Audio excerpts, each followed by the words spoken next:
ददाति स्वपदान्तिकं वन्देऽहं श्रीतापदकमलं श्रीगुरुन् वैष्णवांश्च श्रीरूपं सहगणं सहगणा रघुनाथान्वितं तं सजीवं परिजना सहितं कृष्ण चैतन्य देवं श्री राधा कृष्ण पदान् सहगणा ललिता श्री विशाखान्वितांश नमो विष्णुपादाय कृष्ण प्रेष्ठाय भूतले श्रीमते भक्तिवेदांत स्वामी निति नामिने नमस्ते सरस्वती देवे गौरवाणी प्रचारिणे निर्विशेष शून्यवादी पाश्चात्य देश तारिणे जय श्री कृष्ण चैतन्य प्रभो नित्यानंद श्री अद्वैत गदाधर श्रीवासदि गौर भक्तवृंद हरे कृष्णा कृष्णा कृष्णा हरे हरे हरे राम राम राम हरे हरे हरे कृष्ण। सर्व मुली ग्रामस्थ हरे कृष्ण आंदोलनातील भक्त मंडळी पंचक्रोशीतील सर्व पाहुणे मंडळी सर्वांचे ह्या हरे कृष्ण महोत्सव मध्ये स्वागत आहे। प्रभूजींनी अगोदर सांगितलं जो 15 वर्षापासून हा उत्सव जो आहे इतक्या उत्साहाने आणि प्रत्येक माझ्याबरोबर आता मीना रोडवरून डॉक्टर राठोड आले होते भक्तिवेदांत हॉस्पिटलचे सर्जन आहेत ते ह्या भागामध्ये येऊन आध्यात्मिक मार्गदर्शनही करतायत। तर त्यांनी जेव्हा बघितलं की घराघरासमोर आरती होते आहे रांगोळी घातलेली आहे दिवे लावलेले आहेत तसे भगवान श्री रामचंद्र दिवाळीच्या दिवशी वनवासानंतर आल्यावर अयोध्या दीपमाळाने उजळली तसं सुंदर वातावरण जे आहे मोहिली गावामध्ये मोहिली ग्रामस्थ महिला मंडळ पुरुष मंडळ सर्व जे आहे खूप उत्साहाने हा कार्यक्रम आपलासा जो साजरा करतायत हे खूप विशेष आहे।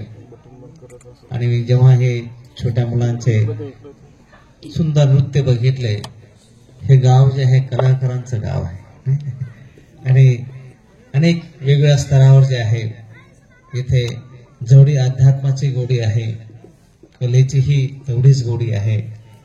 आणि एक हा उत्सव आपला एक वैदिक सनातन धर्माचा हा जो उत्सव आहे गावाने याला आपलंसं करून आपला उत्सव म्हणून साजरा करतायत याच्यापेक्षा मोठेपणाने काय असलं पाहिजे नाही।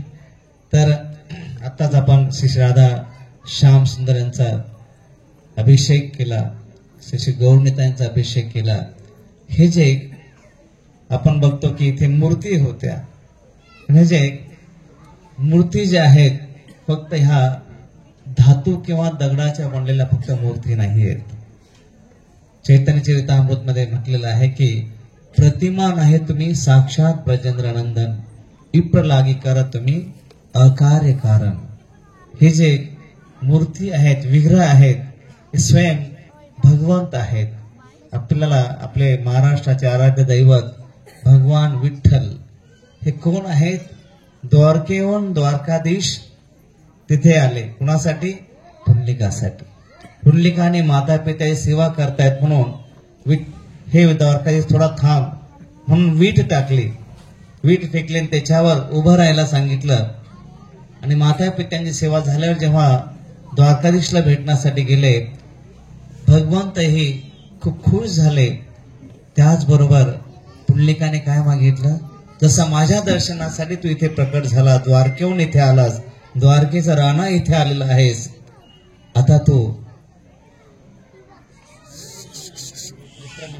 थोडं मागे जाईल तर ते द्वारकेचे राणा द्वारकाधीश तिथे विटेवर आहेत आणि पुंडलिक काय सांगतात हा एक वैष्णवाचा स्वभाव असतो भक्ताचा स्वभाव असतो त्याला काही मिळालं त्याला आनंद मिळाला आणि कसा तो वाटायचा स्वार्थ याच्यामध्ये काय असतं, मला मिळालं माझ्यापर्यंतच राहिलं पाहिजे. कधी कधी लोक म्हणतात किती गरिबी आहे, किती कमी पडत आहे, का देव असा निष्ठुर आहे. जेव्हा देवाने जन्म दिला ना, जेव्हा भगवान ह्या जगामध्ये कोणाला पाठवलं, तो पाठवण्या अगोदर तिथे मातेच्या स्तनामध्ये दुधाची त्याने तिथे तयारी करून दिली. जन्म होताच खाण्यापिण्याची पण व्यवस्था करून पाठवलेली आहे. मग तरीही उपासमार का होते, कारण 100 लोकांचं एक तास दाबून जेव्हा ठेवतो 99 लोक उपाशी राहतात. ही जी स्वार्थ वृत्ती आहे, त्याच्यामुळे समाजामध्ये भ्रष्टाचार, गोरगरिबी आणि अनेक प्रकारचे दुःख आहेत. परंतु एक भक्त म्हटल्यानंतर तो आपल्याला मिळालेला आहे, इतरांना कसा त्याचा लाभ होईल तो त्याचा प्रयत्न असतो. पुंडलिक द्वारकाधीश त्याला भेटण्यासाठी आले, पण पुंडलिक काय सांगतात, हे भगवंता आता तुम्ही इथेच असे उभे राहा, जेणेकरून पिढ्यानपिढ्या अनेक वर्षानंतरही ज्या अनेक जण येतील, अनेक लोक येतील, त्यांनाही तुमच्या दर्शनाचा लाभ हो. त्यांना मिळालं होतं तेवढ्याच, बस मला झालं दर्शन, मी चाललो आता, मला भगवत धामाला घेऊन नाही. पुंडलिक काय म्हणाले, भगवंत असेच इथे उभे राहा. आणि आजही एवढ्या हजारो वर्षानंतर 5000 वर्षापूर्वी द्वारकाधीश आले होते. एवढ्या वर्षानंतर विठ्ठल विटेवर कंबरेवर हात ठेवून उभे आहेत, वाट पाहत आहेत कधी महिलेचे भक्त मला भेटण्यासाठी येतील. नाही तर हे कंबरेवर हात ठेवून उभे आहेत, द्वारकाधीश आहेत, का वाट पाहत आहेत. तसे अनेक सुंदर प्रसंग जे आहे, हे मूर्ती कुणी फक्त दगड किंवा धातू नाही आहे. एकदा दक्षिण भारतामध्ये विद्यानगर येथे एक व्यक्ती राहत आहेत आणि वृद्ध व्यक्ती आहे. ते जेव्हा यात्रेला निघाले, यात्रा करत करत म्हातारी व्यक्ती आहे, त्यांना एक तरुण व्यक्ती भेटतो, खूप मनोभावे सेवा करतो. वृद्ध व्यक्तीला खूप आनंद होतो आणि असं भ्रमण करता करता वृंदावनमध्ये एक दिवस ते गोपाल मंदिरामध्ये सांगतो की मी माझ्या मुलीचं लग्न तुझ्याशी करून देईन, एवढी तू छान सेवा केली, तरुण आहेस, अविवाहित आहे, माझ्या मुलीचं लग्न तुझ्याबरोबर करून देईन. तो म्हणतो कशाला, मी सेवा करतोय, तुमच्या मुलीचं लग्न करायचं म्हणून नाही, करायची म्हणून सेवा करतोय, तर माझी इच्छा आहे माझ्या मुलीचं लग्न तुझ्याबरोबर करून द्यायचं. ठीक आहे, जशी तुमची इच्छा. जेव्हा यात्रा संपल्यावर घरी येतात, बघतात तर काय, घरचे तयार नाही आहेत. मोठा मुलगा म्हणतो माझी बहीण, असं कसं त्या गरीबाबरोबर लग्न करून, शक्यच नाही, इम्पॉसिबल. शेवटी पंचायत भरते, पंचायतमध्ये विचारलं जातं, जेव्हा त्याने वचन दिलं कोण होतं का तिथे, म्हणे मंदिरात तर कोणी नव्हतं. ते कृष्णाचे विग्रह मूर्ती जे आहे ते गोपाल तिथे होते, गोपालची विग्रह मूर्ती जी आहे तिथे होत्या, त्यांच्यासमोर वचन दिलं होतं. म्हणजे ते जर आले तर आम्ही खरं मानू. आता त्यांना घेऊन यायचं. हा ब्राह्मण परत चालत गेला कुठे, मथुरेमध्ये गोपाल मंदिरामध्ये, आणि भगवंताला सांगितलं, भगवंता इथे जे काही वृद्ध ब्राह्मणाने जे वचन दिलं आहे त्याचं वचन खोटं होऊ नये, अधर्म त्याच्यावरून घडू नये म्हणून तुम्ही चला. असं नाही की त्या मुलीची लग्न करायचं म्हणूनच तुम्ही या, त्याचा धर्म भ्रष्ट होऊ नये म्हणून तुम्ही चला. भगवंत सांगतात, बोलतायत, मूर्ती गोपालची बोलते आहे का रे, तू तिथे जा, मी सगळ्यांच्या हृदयामध्ये परिवर्तन करेल आणि तू जे सांगशील ते मानायला तयार होते. तू फक्त जा, सांग, मी साक्षी आहे. पण जेव्हा तू सांगतो की भगवंता ते लोक असं मानणार नाही, तुम्हालाच यावं लागेल, तर गोपाल कृष्णाची मूर्ती बोलते आहे, सांगते अरे मी एक मूर्ती आहे, मी कसं चालत येऊ शकतो. भक्त काय म्हणतो, भक्त कृष्ण भक्त बडो चतुर. तो काय म्हणतो, भगवंता तुम्ही जर बोलू शकता चालू शकता, बोलला ना आता तर बोलू शकता चालूही शकता.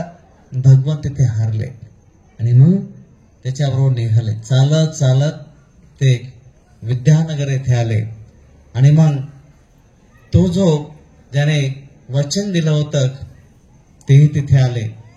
आणि अशा प्रकारे ते जे भगवंत गोपाल जे मथुरेहून चालत गेले दक्षिण भारतामध्ये, त्यांचं नाव पडलं साक्षी गोपाल. का तर साक्ष देण्यासाठी मथुरेहून विद्यानगर दक्षिण भारतापर्यंत चालत गेले, म्हणून नाव पडलं साक्षी गोपाल. आणि आजही साक्षी गोपाल म्हणजे विद्यानगरहून परत ते जगन्नाथपुरीला भुवनेश्वर आणि जगन्नाथपुरीमध्ये आजही ते मूर्ती तिथे आहे ज्यांनी साक्ष दिली होती, म्हणून नाव पडलं साक्षी गोपाल. तर अशा प्रकारे भगवंत जे विग्रह आहेत, मूर्ती आहेत, ते फक्त दगड किंवा धातू नाही आहे. ते भक्ताची सेवा घेण्यासाठी त्या मूर्ती रूपामध्ये भगवंत प्रवेश करतात. जेव्हा आपण मूर्ती बनवतो असं नाही की प्रत्येक दगड हा भगवंतच आहे, परंतु जेव्हा मूर्ती बनवल्यानंतर त्याच्यामध्ये प्राण प्रतिष्ठा होते. भक्त प्रार्थना करतात. जसं जेव्हा हिरण्यकश्यपू आणि प्रल्हाद यांच्यामध्ये संवाद चाललाय आणि संवाद चालत असताना तुला ही शक्ती कुठून मिळते की हिरण्यकश्यपू विचारतो, भगवान विष्णूकडून. हे विष्णू तर कुठे आहे तुझा विष्णू? प्रल्हाद सांगतात सर्व ठिकाणी कणाकणामध्ये माझे भगवंत आहे. हिरण्यकश्यपू म्हणतो खांबात आहे, तर की जे सर्व ठिकाणी खांबातही जरूर आहे. हिरण्यकश्यपू द्वेषाने क्रोधाने जाऊन इतक्या वेगाने तलवार मारतो की खांब कडकडून तुटतो. आणि त्या खांबातनं कोण प्रकट होतं? नरसिंहदेव भगवान की. नरसिंहदेव भगवान त्या खांबातनं प्रकट होतात. म्हणजे खांबात अगोदर भगवंत होते का? त्यांचं घर होतं का? नाही. भक्ताने बोलावलं, भक्त म्हणाले की तिथे माझे भगवंत आहे, भगवंत प्रकट झाले. तसं एकदा एक भक्त भगवंताकडे जातो आणि तो भगवंताला व्रत करतो, तपस्या करतो, प्रार्थना करतो. भगवंत प्रसन्न होतात आणि म्हणतात भगवंत अरे तुला काय पाहिजे? तुम्ही मला माहित नाही काय वर मागायचं असतो, काय असतं तुमच्याकडे? तो भगवंताला विचारतो. म्हणजे की माझ्याकडे 2 गोष्टी असतात, एक भक्ती आणि माया. माझ्याकडे जेव्हा येतात एक तर भक्ती मागतो नाही तर माया. तर ते सांगतात की भगवंत भक्ती आणि माया काय असतं? आणि भक्ती म्हणजे भगवंताची पूजा करणं, भगवंतासाठी कार्य करणं, भगवंताचं स्मरण करणं म्हणजे भक्ती. आणि माया म्हणजे आपल्या स्वार्थासाठी जे काही मी माझंच आहे आपल्या भोगासाठी त्या गोष्टींचा वापर करणं, ते म्हणजे माया. तर त्यावेळेस ते सांगतात की नक्की याच्यातून होतं काय? म्हणाले की भक्ती केल्याने व्यक्ती दोन्ही याच्यामध्ये नाचणंच असतात. जेव्हा कोणी भक्ती मागतो त्याच्या भक्तीने भगवंत नाचतात. जो कोणी माया मागतो त्याच्यामध्ये तो जीव जे 84 लाख योनीमध्ये नाचतच राहतो.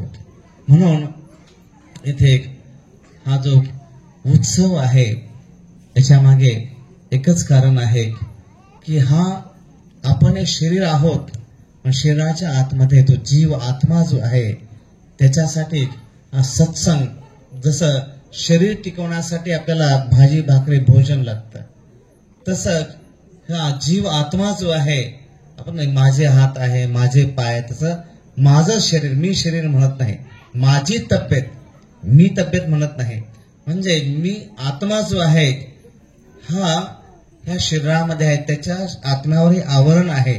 तसं शरीरासाठी भाजी भाकरी भोजन लागतं, आत्म्यासाठी आत्मा आध्यात्मिक असल्याने आत्म्यासाठी भगवंताचं नामस्मरण, कारण की आत्मा सच्चिदानंद आहे, भगवंताचा अंश आहे. म्हणून त्याला जेव्हा त्याच्या नुसार गोष्टी मिळतात, आध्यात्मिक गोष्टी मिळतात, आत्मबल वाढतं. आणि अशा प्रकारे हळूहळू त्याचा भगवंताकडे जाण्याचा मार्ग जो आहे हा मोकळा होतो. ह्या जगात राहूनही तो वैकुंठात राहिल्याचा आनंद अनुभवत घेतो. याच कारणासाठी आपण हे जे गावोगावी जे हरे कृष्ण महोत्सव आहे, प्रचार कार्य आहे, हे जे काही आपण करतो आहे काही सोडायचं नाहीये. भक्ती करणं म्हणजे काही सोडणं नाही. जे काही आहे त्याच्याबरोबर फक्त विठ्ठल कृष्ण जोडणं आहे. महामनुस्मर युद्धाचे भगवंत स्मरण करत करत सर्व काही कार्य केल्याने तीच भक्ती होते. काही सोडणं नाही. आणि हेच ह्या प्रशा कार्यातनं आपण ऐकतो आहोत, करण्याचा प्रयत्न करतो आहोत. परत एकदा मुली, ग्रामस्थ, तरुण मंडळ, महिला मंडळ सर्वांना विशेष धन्यवाद देऊ इच्छितो. आता वेळ खूप जास्त झालेला आहे. प्रवचन करण्यात जास्त वेळ मी घेत नाही. सर्वांना भूक लागलेली आहे. तर आपण आता भगवंताची आरती करू आणि मग सर्वांसाठी भोजनाची, प्रसादाची व्यवस्था आहे. विशेष करून रसाळ गोपेश प्रभू, रवींद्र जाधव प्रभू आणि त्यांची पूर्ण टीम जी आहे, सर्व ग्रामस्थ विशेष मी धन्यवाद देऊ इच्छितो. मोठ्याने 3 वेळेस हरी बोल म्हणून आपण सर्वांचं अभिनंदन करूया. हरी बोल, हरी बोल, हरी बोल. खूप खूप धन्यवाद.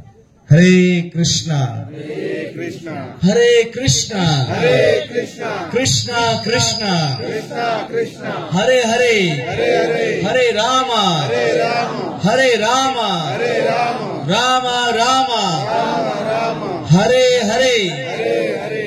धन्यवाद. हरे कृष्ण. श्रील प्रभुपाद की जय.